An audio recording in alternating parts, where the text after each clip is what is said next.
क्या होगा अगर मैं आपसे कहूं कि एक कानूनविद ने अदालत कक्ष में एक जज को गोली मार दी और गिरफ्तार होने के बजाय उसे हीरो बना दिया गया। ये किसी हॉलीवुड फिल्म की कहानी जैसा लगता है, लेकिन ऐसा वास्तव में हुआ था।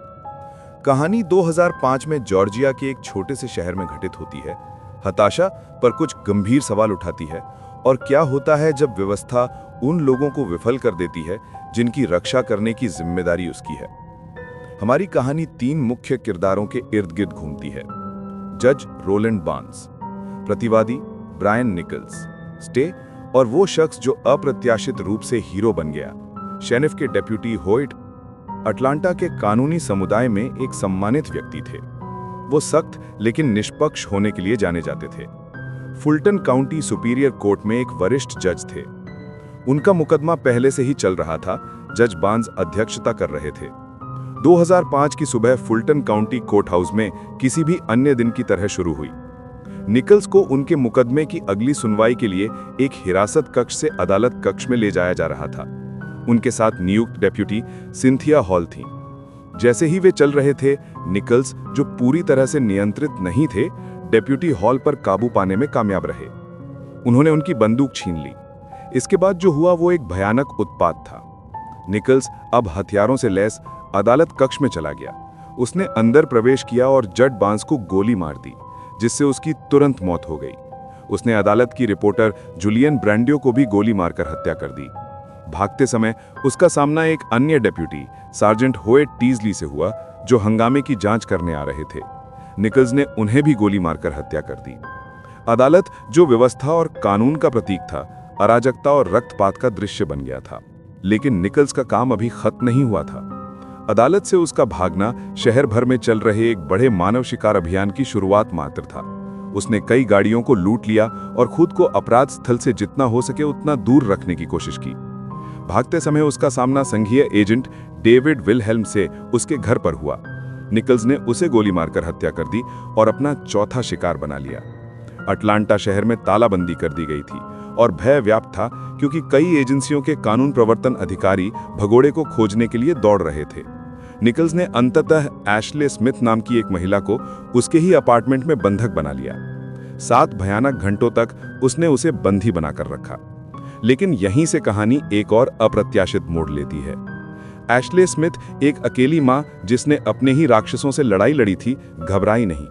इसके बजाय उसने निकल्स से बात करना शुरू कर दिया। उसने उसे पादरी रिक वॉरेन की एक किताब द पर्पस ड्रिवन लाइफ पढ़कर सुनाई। धीरे धीरे आस्था और आशा के बारे में बातचीत की। चमत्कारिक रूप से वो उससे मानवीय स्तर पर जुड़ गई। अगली सुबह तक उसने उसे आत्मसमर्पण करने के लिए मना लिया था। निकल्स ने उसे जाने दिया और उसने तुरंत 911 पर कॉल किया। पुलिस ने अपार्टमेंट को घेर लिया और ब्रायन निकल्स ने बिना किसी और हिंसा के आत्मसमर्पण कर दिया। खोज अभियान समाप्त हो गया था। अब आप शायद सोच रहे होंगे कि जज को गोली मारने वाला नायक शेरिफ इस कहानी में कहां से आया। मैंने अभी जिन घटनाओं का वर्णन किया है वे एक बिल्कुल अलग, फिर भी आश्चर्यजनक रूप से समान घटना के लिए मंच तैयार करती हैं, जो वर्षों बाद हजारों मील दूर घटित हुई। आइए समय में आगे बढ़ते हैं। जून 2014 में वॉशिंगटन राज्य के एक छोटे से कस्बे में। यहां हम अपने दूसरे प्रमुख किरदारों जज डेविड एडवर्ड्स और शेरिफ के डेप्यूटी ग्रांट मेंडरिंग से मिलते हैं। इस मामले में प्रतिवादी एक 40 साल का व्यक्ति था, जिसे किसी गंभीर अपराध के लिए सजा सुनाई जा रही थी। वो ग्रेज हार्बर काउंटी में जज एडवर्ड्स की अदालत में था। जैसे ही जज एडवर्ड्स ने सजा पढ़ी, प्रतिवादी, जिसे स्पष्ट रूप से इतनी लंबी जेल की सजा की उम्मीद नहीं थी, अचानक से बोल पड़ा। वो मेज के ऊपर से सीधे जज की ओर झपटा। ये पूरी तरह से अफरा तफरी का क्षण था। अदालत कक्ष में लोग चीख पड़े। प्रतिवादी बड़ा था, गुस्से में था और जज एडवर्ड्स को पकड़ने से बस कुछ इंचों की दूरी पर था। लेकिन उसने डेप्यूटी ग्रांट के भटकने की उम्मीद नहीं की थी। भटकने कोर्टरूम का सुरक्षा अधिकारी था। जज के लिए तत्काल जानलेवा खतरा देखे उसने संकोच नहीं किया। उसने अपना हथियार निकाल लिया। प्रतिवादी जज से जूझ रहा था, उसे कुर्सी से खींच रहा था। भटकने स्थिति को कम करने की कोशिश कर रहा था। उस आदमी को रुकने, नीचे उतरने के लिए चिल्ला रहा था, लेकिन वो आदमी बेरहम था, पूरी तरह से अपने गुस्से में। हाथ जज के गले के चारों ओर थे और हिंसक आक्रमण को रोकने के लिए कोई अन्य विकल्प नहीं होने के कारण डेप्यूटी भटक ने एक पल में फैसला सुनाया। उसने आक्रमण को रोकने के लिए प्रतिवादी को गोली मार दी और जज की जान बचा ली। जांच शुरू की गई, जैसा कि किसी भी गोलीबारी में शामिल अधिकारियों के मामले में एक सामान्य प्रक्रिया है। लेकिन जनता की प्रतिक्रिया तेज और अत्यधिक थी। बहुत कम लोगों ने गोली चलाने वाले पुलिस वाले को नहीं, बल्कि एक हीरो को देखा।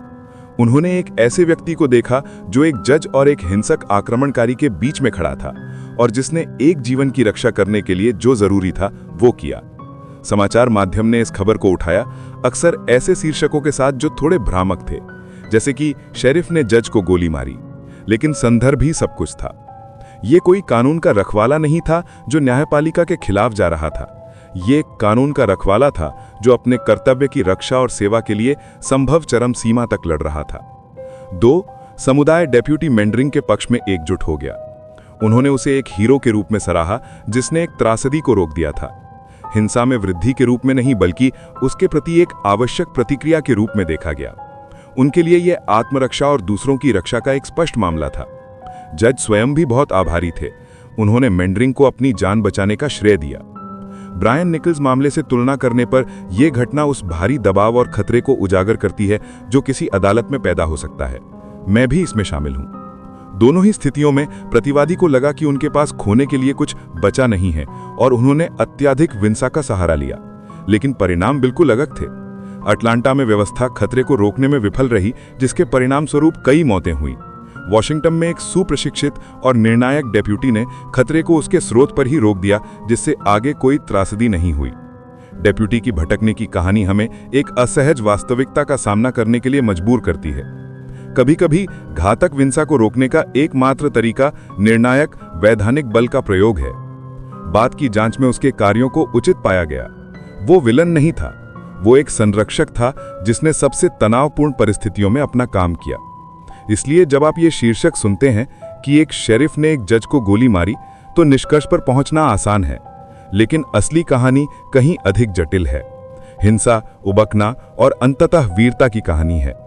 ये दर्शाता है कि अराजकता के सामने एक व्यक्ति का साहस जीवन और मृत्यु के बीच का अंतर ला सकता है। डेप्यूटी मेंडरिंग किसी लड़ाई के मूड में नहीं थे, लेकिन जब बात उन पर आई तो उन्होंने अपनी बात पर अड़े रहे और न्याय के उसी प्रतीक की रक्षा की जिसकी रक्षा की उन्होंने शपथ ली थी।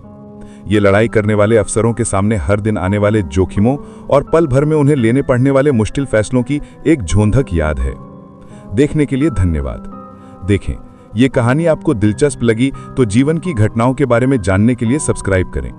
हम आपसे अगली कहानी में मिलेंगे।